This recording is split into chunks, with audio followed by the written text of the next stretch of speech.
Now, and let's get going. We'll let more people in as they arrive. I had to see if I can turn off the waiting room, but it looks like I can't. Okay.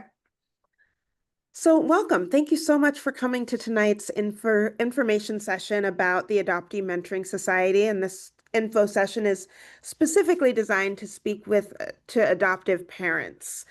We host these info sessions on a fairly regular quarterly basis, and the last one we held was pretty much populated by a lot of adoptees who were interested in mentoring and wanted to know what the process would be for that. So if that's you as well, there is a recorded version of that on our website. You can watch that. And I talked all about the nuts and bolts of how to become a mentor. But tonight we're going to kind of talk about the other end, the experience of as a mentee, and specifically if you're a parent of a youth. So I want to give a little background about who we are and our mission. And I should say that this is a very casual evening. So any questions you have, you can raise your digital hand, you can write in the chat. I am happy to answer it right on the spot. You don't need to wait.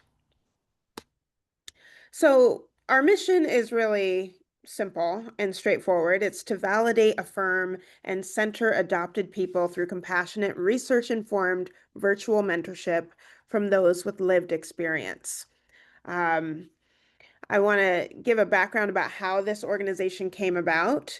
I founded this in late 2021, um, after amassing over 300 people that I was mentoring virtually who had learned about my work through the documentary about my search for my birth parents. So people would watch the film and then get in touch with me. And then before I knew it, I was doing what I didn't know was mentoring virtually for all these people, more and more and more and more people. And then some advisors really urged me to consider expanding this and trying to train others to do the service as well. Um, so that's how and why I founded the Adoptee Mentoring Society. And I was all volunteer for, I think, 2 years or so. And in the last year and a half, have been able to hire part-time staff.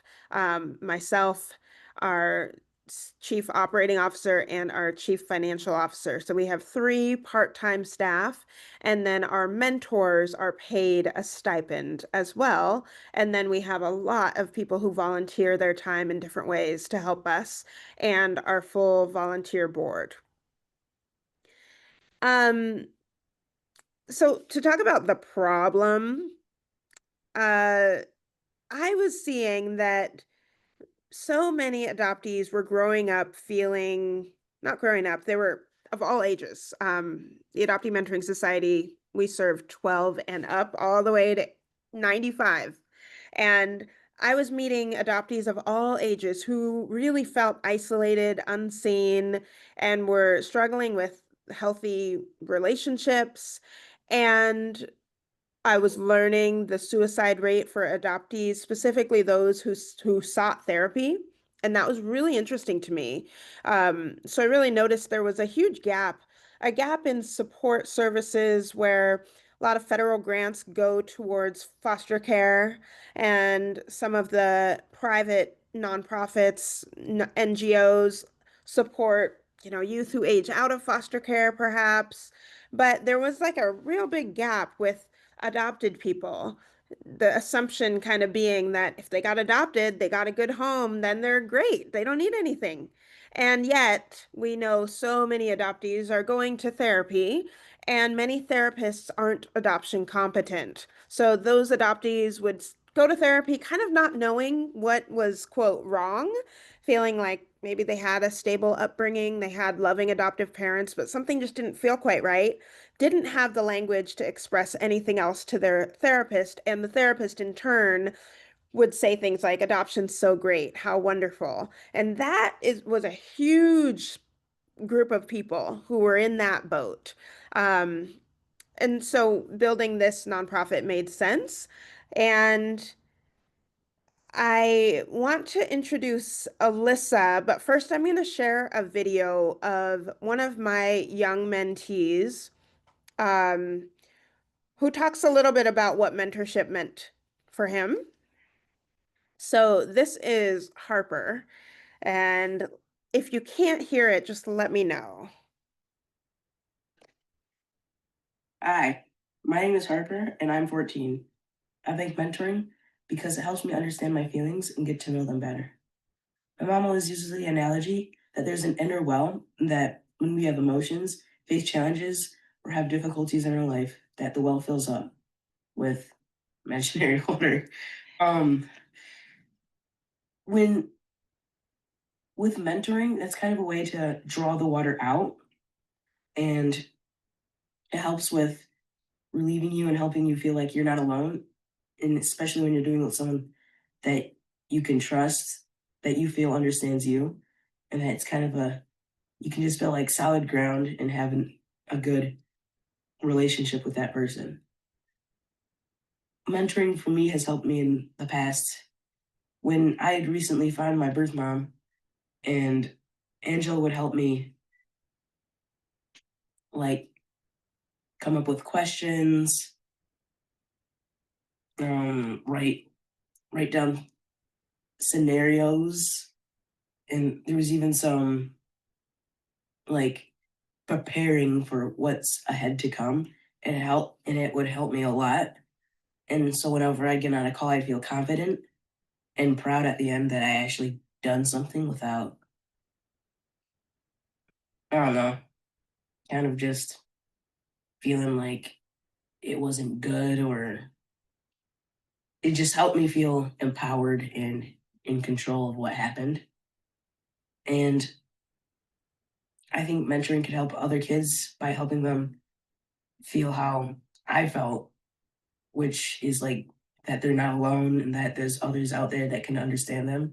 And it's their job to kind of have fun, keep it loose, and not have it be kind of serious and kind of depressing like counseling. And so I hope that others around turn to mentoring. Harper is so great, and I really appreciate how he brought up that loose part at the end. It's one of the big things that I'm constantly talking to the mentors about is ensuring that our sessions are lighthearted. I ask after every session, was there any moments of laughter, or joy? Because that's a key part to building rapport, building trust, and then lessening the stigma that adoption has to be hard and scary to talk about.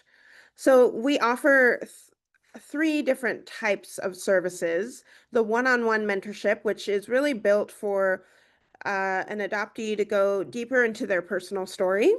And the youth and young adult and adult lounges are more built to see others, build community, hear others' stories. Those groups are 6 people or fewer in a virtual room.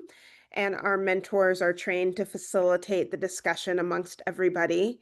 And then we have fireside chats, which are free and available to the public, and those happen quarterly and open to everybody, not just adopted people.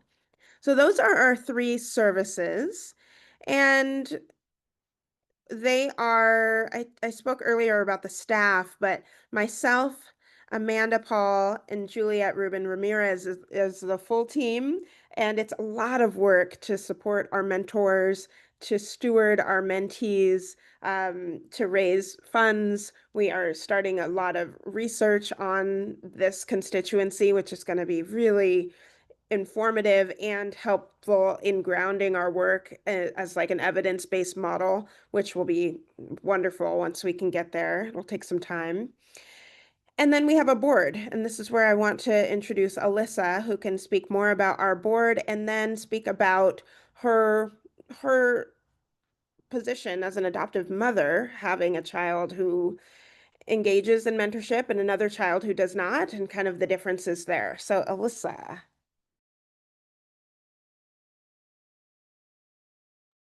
Yeah. Hi. So, my name's Alyssa. I'm a mother of two children, both girls. They are ages 16 and 14, and they are both adopted. So, I get to chair the board, which is a really wonderful experience, just in terms of helping think about fundraising, structure, strategy, et cetera, for AMS. And you can see on our board, other than the fact that my hair's grown a lot since my headshot,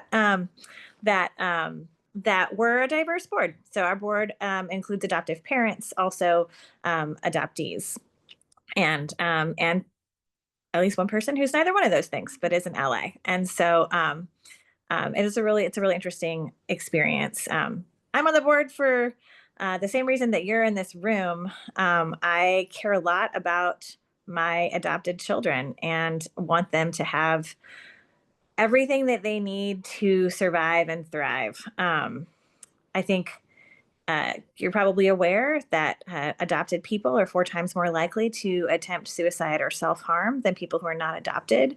And if that doesn't terrify you as a parent, please tell me your like deep breathing method or secret for staying calm, because that's a really awful statistic.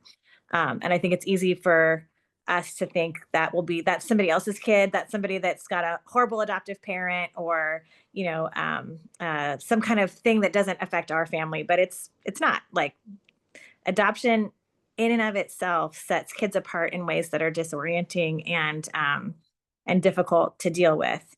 And so my kiddo, who is mentored, I sent both my kids to Holt Camp, which is a Holt is one of the big famous adoption agencies, right? But they do a camp for adoptees that is all adoptee run, all the counselors and everybody. And my oldest met Angela there, and decided that she wanted to be mentored, and it was just really, and it was a lifesaver for her. She was, gosh, 13, Angela, 13 or 14. She was in middle school. I can't believe it. And she really like was having a hard time in lots of different ways. And it was an immense relief for me when I would hear her say, like, you don't understand me, but Angela understands me. And that is enough for me right now. And I would be like, cool, kiddo, that's what I want for you. My youngest, I've offered, we look at AMS's website. I'm like, hey, she's 14 now, but she's not into being mentored. She is right now, both my children are Black, and May, my 14-year-old, is really into exploring her Blackness, her Black culture. That's where she wants to put her time and energy. And so she goes to a school that is majority Black kids, and she is, figuring out that part of who she is right now. But when she's ready, mentorship will be there for her when she wants to talk about that, and figure that out. I will say that the mentors are very careful with these children, and very loving. Jubilee, my oldest, she gets things on her birthday from her mentor. She really feels cherished, and seen, and it means something to her that it doesn't when a relative, someone in her adopted family, because it's somebody that gets adoption. Um, and that just feels really, really important, um, to me as a parent. Yes, thank you so much. So tonight, really, I want you to be able to ask Alyssa questions. But let me try to see what else I have in the slide deck before I turn the slide deck off. I'm not going to share this video tonight, but you can go online and watch and learn from our research team, our trainers, incredible group of individuals who are scholars in adoption research, and they help build out the curriculum that we use to train our mentors. Um, our team has found that a lot of adult adoptees say, I want to be a mentor because I wish I had one when I was growing up. And that's really lovely and noble, but it's absolutely not enough. It doesn't meet the criteria that we have, the high standards that we have for becoming a mentor. You also need to participate in our programming. So to be a mentor, you have to be over 25 years old. You have to have attended at least 3 sessions with us and be actively participants in our kind of private chat group. And that is just so that you know kind of how we work. And then we have a 3-day training or 2-day training where we're learning and we're teaching about motivational interviewing skills, about trauma-informed care, about the adoptee consciousness model, about self-disclosure, how to do it, when to do it, all of these pieces. And then we also support our mentors with a monthly licensed therapist who does reflective consultations with the mentors every month because we know that it's inevitable that they will feel things coming up when they are mentoring another adopted person. And so we need them to have space to explore that as well as continue to sharpen their skills. It is a really important, big role that we take really seriously. So we are not perpetuating or doing any harm to any adoptees, which could look as simple as forgetting to show up. You know, I would be really heartbroken if any of my mentors forgot about a session and left an adoptee there. I mean, that is to me kind of replicating one of the core issues of adoption, which is rejection. So we have really high standards and they are paid stipend for their work, but this team of researchers are incredible. Hi, my name is Belinda. Um, I'm not going to play that video either, but I wanted, let's see, that video is of Belinda. And Belinda is a mentee of mine. She's somebody who I am really different from on its face. And this is important to me because we don't match mentors and mentees. We allow the mentee to go on our website and view our mentors and choose who they want to meet with and have the frequency for which they'd like to meet. Um, and Belinda is an example of why. She is a white woman adopted at the age of 19 by her band teacher and his wife, who were 29 or 30 at the time. So very different story than mine, being I'm Black, transracial, was adopted from foster care as a baby. We couldn't really be more different on that level, but we are really um, a good match in terms of her feeling seen um, and I love that because sometimes people come to us saying, you know, I'm Haitian adoptee and I want to mentor other Haitian adoptees. And that's really not our philosophy. We allow the mentee to choose who they would like to be mentored by, and then they can change if they'd like. We have a small team at this time, but we're working to raise more money and all of that so we can have more mentors. But that's one of the things that's really exciting is I didn't want to replicate the adoption process by saying, we are going to match you outside of your control, but instead it's just a small piece of giving adoptees control back and allowing them to be in the driver's seat. That's the same thing with the frequency of meetings. Sometimes parents especially come to us and say, like, what do I do? Do I sign them up weekly or biweekly or monthly? And we really would love that to be a conversation with you and the child.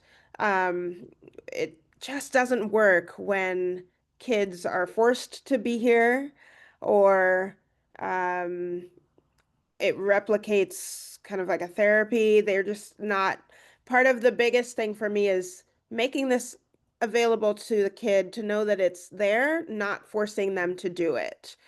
Alyssa, do you feel like you could say that in a different way, perhaps in a mom way? Oh, yeah, absolutely.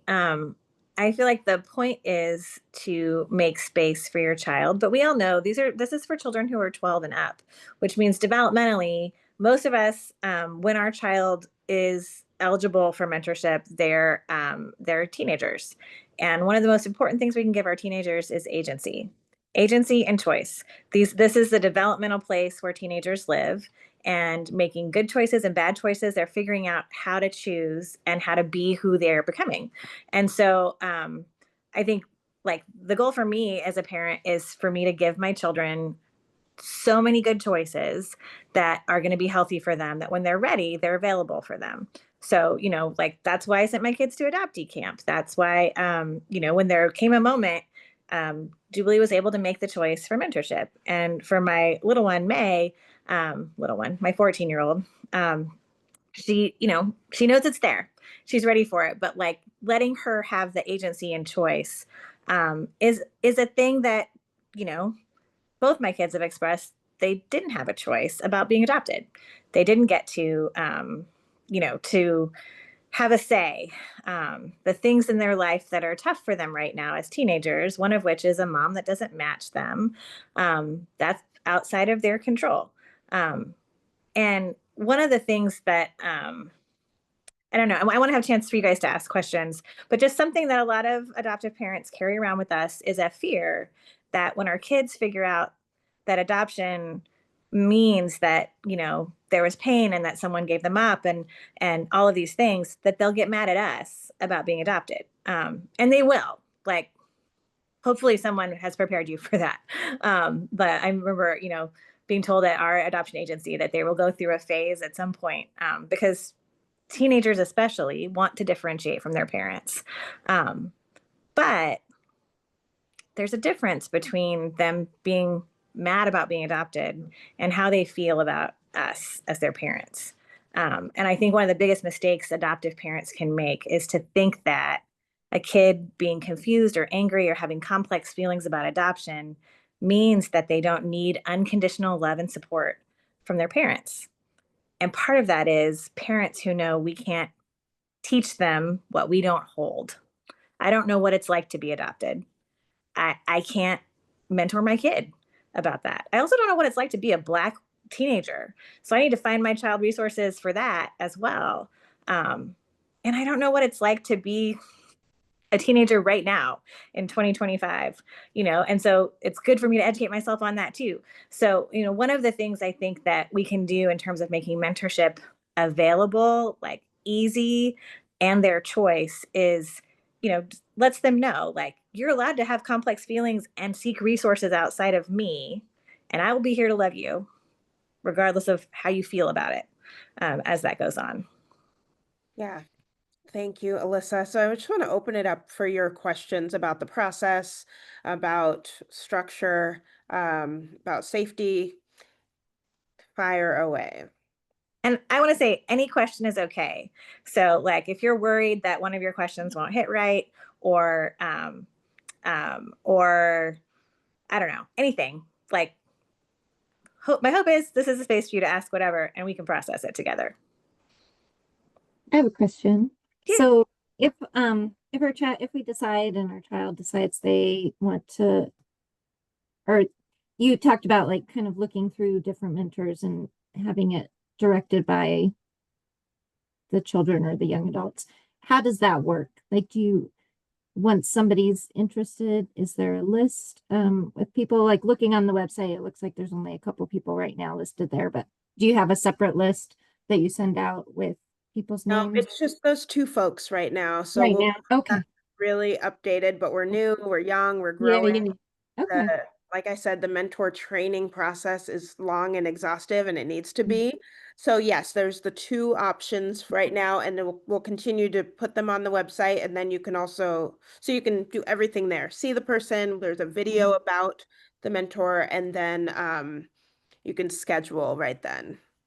Are the two of you also facilitating The and lounges, yep. the lounges too? So the lounge, and how often do the lounges gather? For the young adults, I think they're monthly. And well, there's three groups. There's 12 to 16 years old, 17 to 22, and 23 and up. So it varies for different age groups. The adult groups are usually really full, booked out months ahead of time, but the young adults and youth, there's typically a spot or two. But we know that we are really trying to build up and have more offerings, and that'll come slowly. Tara?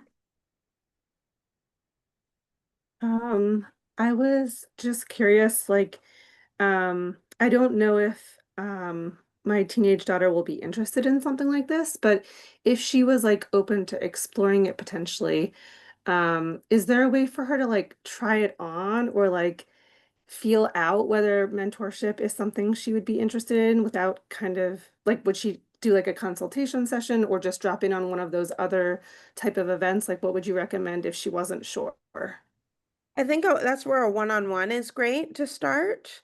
There isn't a way, like in the lounges where it's a group session, we never force people to talk. We definitely recommend people have their screens on, but sometimes that's too soon. We love when people interact in the chat, that's fine. So a lot of people kind of dip their toe in the water just by coming to one session or a one-on-one. There is a couple videos that we have where we say, you know, what it's like to be in a lounge. And one of those videos is by one of the young adults. So she talks kind of what it feels like. I think that's a one-on-one. Our COO, Amanda, also offers office hours, and those could be a good place to, especially for a parent and the kid together, to talk about what it could be like. Um, so those are a few ideas. And you can just sign up for one session, you know, Okay. like that's my kiddo now, like, you know, she's living a big New York life and, you know, sees Angela, you know, not that regularly, but here and there, you know, As she and kind of wants to. as she wants Yeah. to, as she Yeah. needs to, right? Because I mean, I think like any part of a complex identity, there are times in her life when adoption is front and center and is the big deal thing. And there's times in her life when it's not, when there's something else she's working Yeah. on. 100%. And so, you know, that's like what I appreciate about this is that they can go to it when they need it. Um, and and then not. And our demand is pretty high at the moment, you know, like, and as I just want to also say that as somebody who, part of my history is in child welfare research, and I'm just deeply professionally impressed with the work that our programs people are doing and our staff are doing to make sure that um, this is rigorous. We are making sure that not only are our mentors adoptees and we want to take very good care of them, but that they're equipped to take good care of the adoptees that come for mentorship. And it is, I've been surprised at how rigorous they are. Um, with all my skeptical, protective mom eyes on it, I'm impressed. Some of I the have one follow-up question. I'm sorry. Some of the adults like to talk about coming to the adoptee lounges on a monthly basis as a tune-up, is what they call it. And they're like, there's no other spot for me to talk about adoption. And so I just like coming to a place where it's being discussed, even if I don't have something big going on in my life.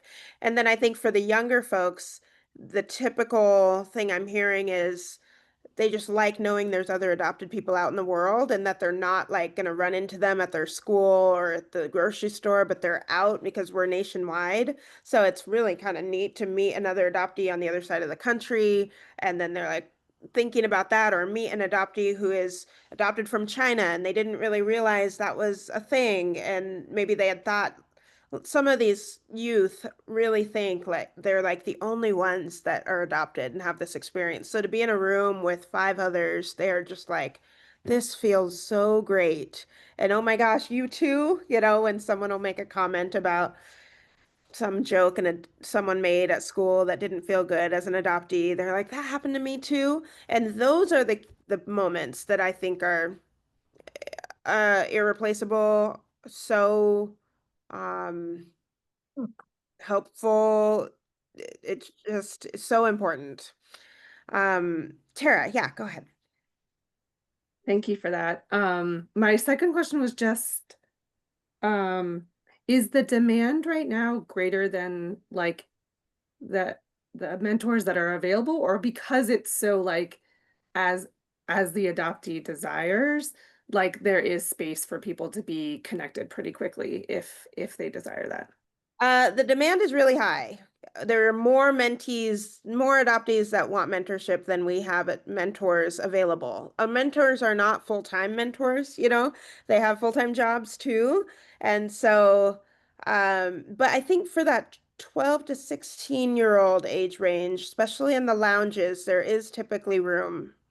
But you can go on the website and if it's blank, it'll show you like the first available is maybe February for one-on-ones with me, for example.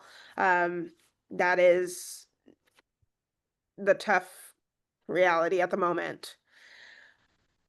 Kelly, I see your question. How many youth are in the lounge? So it's a group of no bigger than 6. Amanda, is it 5 for youth? It's 5, yeah, for all groups. 5 youth in a lounge. And are there other 12-year-olds? We do it by group. So 12 to 16-year-old is allowed to schedule for a lounge. And then the other group, 17 to 22, can schedule, and then 23 and up. So we don't right now, once we grow and get bigger, we'll be able to go smaller and smaller, but right now we can't do much more than these groupings. So the 12-year-old might be with a 15-year-old, or 3 13-year-olds and a 16. It's all a mix. The facilitators, that's one thing we work on, is how to engage all of those, even knowing that that's a really different type of group. Like a 12-year-old is so different than a 15-year-old. We understand that. We're working on facilitation strategies and skills for that, with, again, the hope that if we can hit $1 million with our funding or something, that we could change up some of those programming aspects. But that's kind of down the road. I also think there's just benefit in mixed age groups, right? Because, the 12 and 13-year-olds are seeing how people who are 14 and 15 and 16 are thinking about adoption, and they can imagine themselves getting older and thinking about adoption. And likewise, older teenagers are remembering what it was like for them when they were 13 or 14. And those are big deal gaps for kids in those age ranges. Just knowing I've got a 16-year-old and a 14-year-old, and when they support and talk to each other about adoption, it's very effective. And they're sisters, and they have known each other their whole lives. But I think that there's some value in mixed age groups just for added depth and mentorship. Yeah, Dawn, go ahead. Yeah, I was just curious if any of your mentors have experience, like lived or otherwise, with neurodivergence. Yeah, I mean, right now we've trained, let's see, probably a total of 6, 10, 14 mentors over the last 3.5 years. And mentors sign a year-long contract. So after their year is up, they can reapply if they want or not. So right now we have myself and one other mentor that are actively mentoring, not being trained. So we do get a full gamut of folks who are neurodivergent. They're all the different identities. Yeah. Yeah, our biggest criteria is that they have engaged with our programming.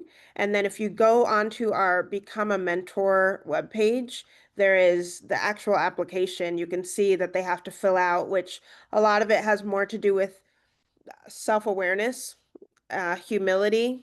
Like, we need our mentors to understand that the way they think about their adoption isn't the way that everyone should think about adoption, and they need to be able to communicate that to us. So they're not saying, I reunited with my birth parents, you should too. Like, that is absolutely inappropriate. But we need to vet mentors to understand whether or not they have that ability to be in that space. So yeah, outside of neurodivergence, it's the more criterion around awareness of self. I can say that my oldest I would describe her as neurospicy. She's got a wonderful, beautiful brain. And that's part of why, like, helping she has worked on understanding what about her unique way of encountering the world is because she has a unique way of encountering the world, and what of it is because she's adopted and so experiences the world really differently than people who aren't adopted, and all of that. And mentorship's been helpful for her in that respect.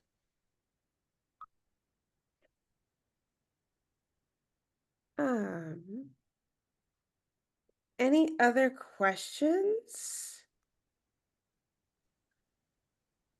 I do have one question, and it's a little, I mean, I'm not sure how to even ask it, but like with my son, like he sees therapists and that type of thing. I'm just wondering if there was a situation where he was in a session, and like the mentor needed to tell me something, or there was a concern about safety or self-harm or anything like that that might have come up.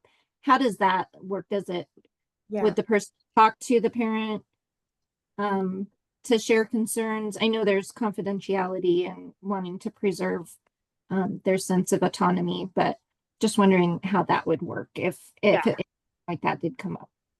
Yeah, our mentors are trained and they have to fill out a form after every single session. And the form asks a series of questions. And one of them is, were there any concerns that came up? Y- Always, if anyone threatens to hurt themselves, that they need to disclose that to Amanda, our COO. And all conversations with parents go through Amanda. So we don't have our mentors emailing parents directly, and we don't have our mentors emailing and connecting with the mentees directly or giving phone numbers. If that comes up, they would let Amanda know, and Amanda would ask the parent, so and so wants to share their phone number. Is that okay? Or their Instagram handle or whatever. Or this came up today. So yes, we absolutely, that's a huge part of our training. We haven't had that happen, and a lot of mentors really is one of the things they're afraid of uh, around applying is knowing that so many adoptees struggle with mental health issues.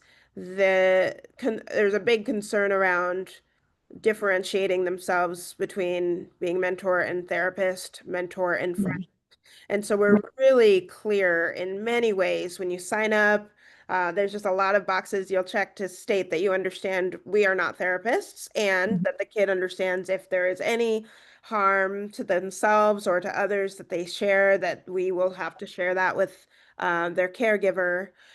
And but it brings me to another point I forgot to share, is the importance of the the teen having their own space. Um, for the purpose of just having not feeling pressure to answer and talk about adoption in a certain way. We love it when the adoptee can have their own little corner without the parent there. Um, but yeah, those aspects of safety we've certainly covered. We also record every single session, and the purpose is for training. I watch as many as I can. Dr. Bonnie, who is a professor at the University of Oklahoma on our research and training team, she and I watch many. We have 2 hours a month that we spend watching recent sessions, and those ones, a lot of it is for us to coach the other mentors to give some feedback. And then I know our COO, Amanda, who's here tonight, they watch pretty much every single session, and um, are often making sure that the mentor has shared every concerning aspect of a session, especially early on as the mentors are coming up and going. They might not quite know what to share with us. And so we're doing a lot of review. Thank you. I want to just emphasize that it's like, I think that there are parents who would like to be part of the mentoring session. There are parents who might like sit off screen and want to listen. And sometimes, like I know with therapy, with one of my kids, I went with her to therapy sessions for the first like 4 months until she felt comfortable being alone with the therapist. For mentorship, I would say if your kid like doesn't want to be on screen by themselves with their mentor after the first time, they might not be ready for mentorship. And should maybe, like, hold that out as something that you can do when you're ready. Because this is about, and I would say as a parent, I mean, Jubilee has never wanted me involved in her mentorship relationship. She's very glad for me to not be a part of it. And that's part of how I knew it was the right thing for her to do. That she was ready for this independent relationship, and that's part of why it was beneficial for her. So I totally understand. There's a part of me that wishes I could go to school with my children, to therapy with my children, to mentorship with my children, someday to college, with them, because it's scary when whenever, when I can't see them, I can't protect them. But that's my therapy, not theirs. And I, this is part of growing up and learning how to be a person on your own. Yeah, yeah, we don't give progress reports to the parents or that kind of thing. But yes, I agree with Alyssa that it's a big challenge to mentor a youth who clearly is not wanting to be there.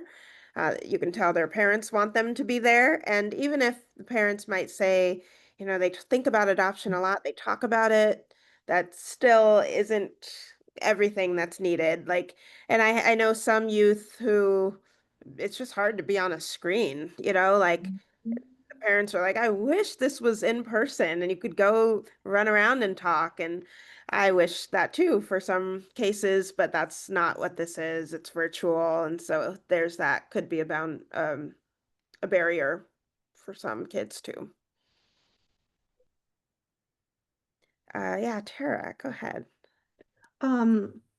Are there ever opportunities, like if a child opts into the one-on-one mentorship, like down the road to meet mentors? Like, have those kind of events been coordinated at all?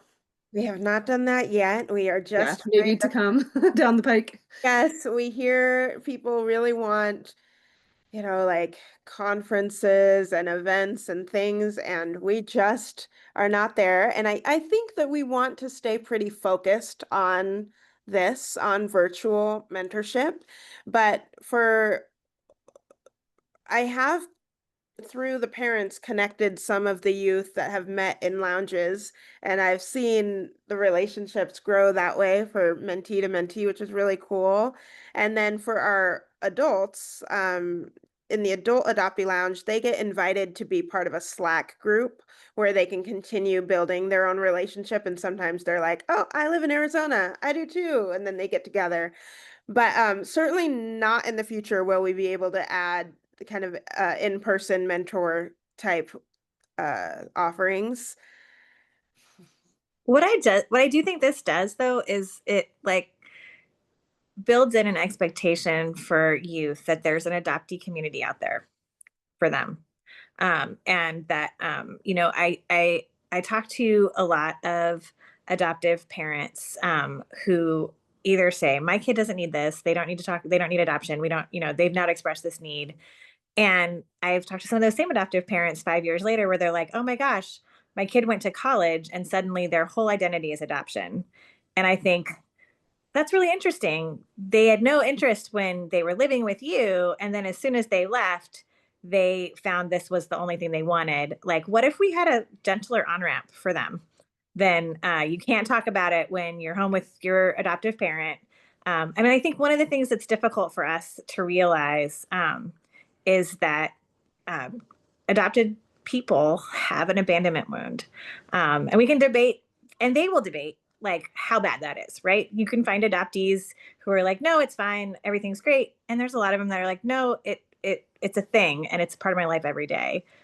But that that that wound makes it difficult for adoptees. Like, it means that we as adoptive parents have to do the work to make space for them to talk about their actual feelings, because the last thing any kiddo wants is to be abandoned again or punished again or left again, or be disappointing in their mind again to the parents they have, right? And so there's this extra burden on us as adoptive parents to make it okay for them to have complicated feelings and to know that, like, no matter what their feelings are, abandonment's not an option here. Like, this is forever, always. And I think that like we can do that gentle on-ramping with ways like Adoptee Mentoring Society, with adoptee camps, with like us being willing to talk about how it's okay not to, it's okay if you're mad about being adopted. Those kinds of things, so that they don't end up just like boomeranging away from us completely, because they feel like there's no space in our relationship to explore that, if that makes sense. I think AMS has a real important role in that part of just the on-ramp to, there's a whole world of people out there who know about your life, who know what you've gone through, who have experiences that you've had. And it's definitely not any adoptee's fault if they're the only ones in their nuclear family that have had this experience. Alyssa, I put your blog that you wrote a few months ago in the chat for everybody to grab that link. I don't know if you want to talk about it at all, what made you kind of write it and your philosophy. Yeah, absolutely. That was really about how like something that's difficult, for I think a lot of adoptive parents, and I encounter this too in the world. In my job, I'm a pastor, I'm a priest, a Christian, Episcopalian, and I encounter people who really want to think that adoption is like the most beautiful, amazing, wonderful thing, and who want to put me on a pedestal for doing it. And the title of Angela's book, I hear that, your kids are so lucky, and I'm sure I'm not the only person in this room that hates hearing that. Like, I will tell people often, the only thing I saved my children from was another nice white couple who was waiting in line to adopt them. That that the baseline every child deserves is what we try to give our kids, and we don't need extra kudos for that, at all. And we don't have everything our kids need. um, we the best gift an adoptive parent can give to our child is to recognize that part of our job is to connect them to parts of the world that we don't belong in and give them access to that so that they can be whole. And I think that's a challenge. um, it can be hard, to know that your child needs something that's not you. I think honestly, that's true of every human who's raising another human. Um, it's just very visibly true. And we can't afford as adoptive parents to live in a fantasy that our families are perfect, that there's no harm that's been done, or that we're not participating in systems that are problematic, because our kids will grow up and realize that those are lies. And so if we can be real about it from the beginning, we have the best chance of children who live a whole life, children who enjoy living that whole life, and children who want to be in a relationship with us for that whole life, which are kind of my top three as a parent. Check out her blog and share it, especially if you're an adoptive parent and you kind of echo what Alyssa said. Her blog it's a minority in the adoptive parent space of adoptive parents saying out loud, I love my kids and that's not enough. So please grab it and share it. Any final questions before we wrap up?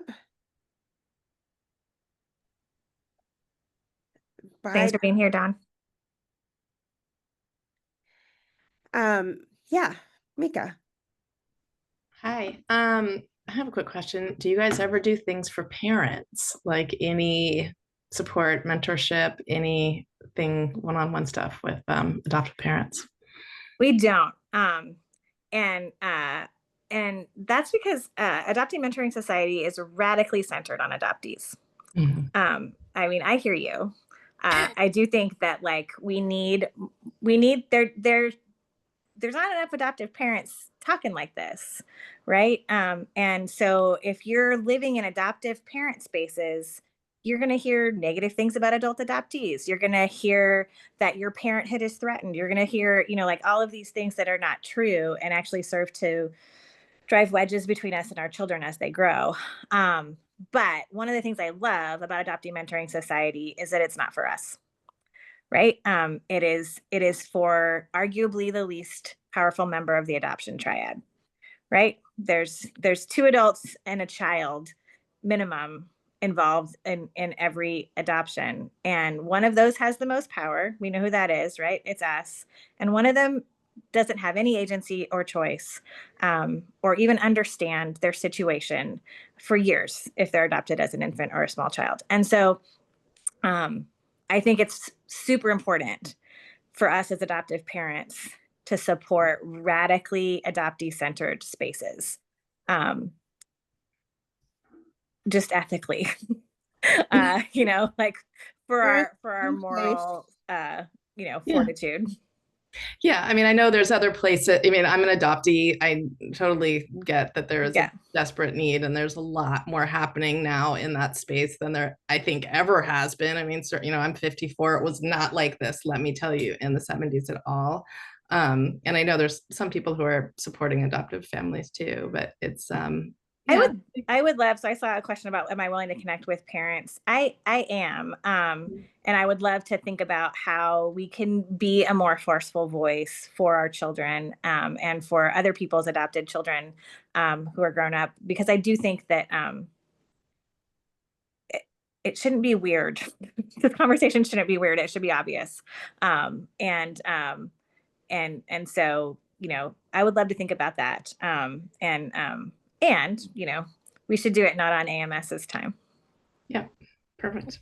I Thank you. think two ways that adoptive parents can be supportive of the Adopting Mentoring Society are our fireside chats, which are quarterly, and those are open to the public. And it is a beautiful thing when we have not just adoptees coming to hear us speak. So I moderate those panels, and they're based on certain topics 4 times a year, sometimes with young adults and teens, sometimes with older adults, adoptees, and coming to those and showing support would be a great way. And then bringing others, especially teachers and doctors and nurses and your neighbors and people who we really, really want to understand adoptee perspectives. And please invite them. It is free.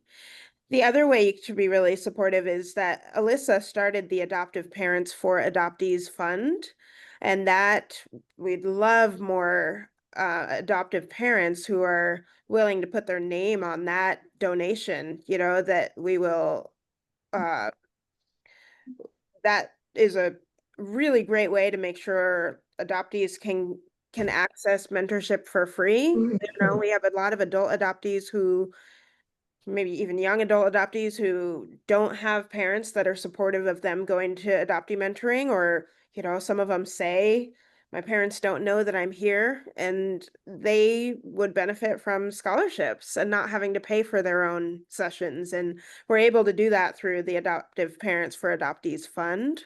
So those are great ways to also show your support. Yeah. Great. Thank you. Thanks for asking that question.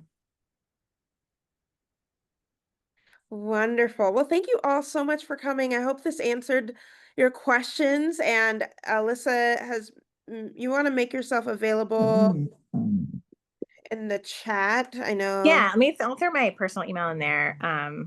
And sorry, I have a dog who thinks it's time for me to go to bed, and she's it's her job to put us to bed at night, and it's past my bedtime. Go lay down. Go lay down. So Alyssa will put her email in the chat there to get connected, either about the fund, or other pieces that she shared tonight.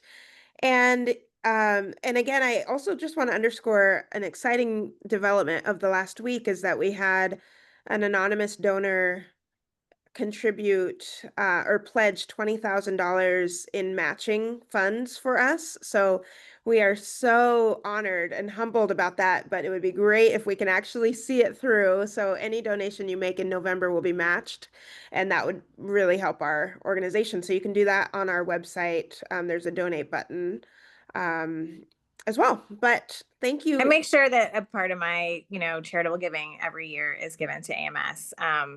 And, as well as my time, because I feel like not only, do I have the immense benefit and privilege of getting to parent these two amazing human beings. But I participated in a system that isn't always great for kiddos that get adopted. And so part of why I make my personal giving is because I want to, be part of repairing those systems. And I think, AMS in its corner is a repair mechanism for harm that's been done. Yes. Wonderful. Thank you Thank all. you for the Have a time. great rest of your night. Stay in touch. Thank you. Bye.